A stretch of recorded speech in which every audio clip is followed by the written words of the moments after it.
But after David died, Solomon became king. And about 15 minutes after the temple was finished, actually before that, Solomon was a mess.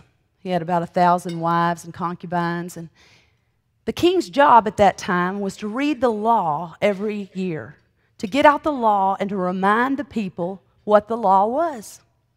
So Solomon was all into it when they built the temple.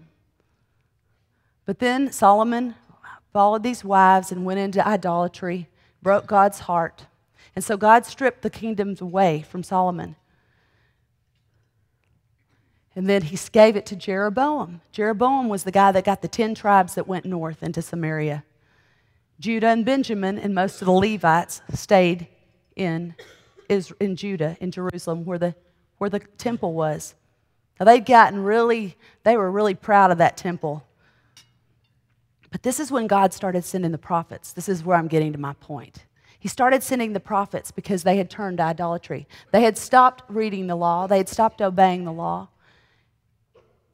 And so God sent his prophets to say, return to me, obey me, follow my commandments.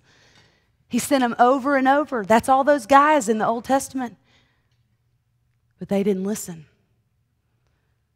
The northern tribes never had one king that followed God. Not one. They never had one man on the throne. And they went into captivity. Assyria took them into captivity in 722 BC. They had had prophet after prophet. Remember Elijah? Remember Elisha? They had all kinds of prophets that went up there. They're sending them on, and Rehoboam is Solomon's son. I know this gets all weird. Jeroboam's north, Rehoboam south. Rehoboam is now over Judah and Benjamin. And he's a mess. He's a real mess. He doesn't even know his sexual orientation, okay? And after that, what happens is we have a good king, a bad king, a good king, bad king. We only had about 4 or 5 that were after God's heart completely, some that were about half-hearted. God, again, he's sending the prophets, and he's sending the prophets. One of the last really good kings was Hezekiah. Everybody heard of Hezekiah? You know, do I have an amen? Anybody know about Hezekiah? He was a man after God's heart.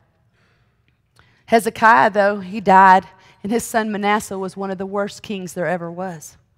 And then there was Amon, who didn't hang around long, and then there was Josiah. They lost the word, they lost the book of the law from the time of Hezekiah until the time of Josiah.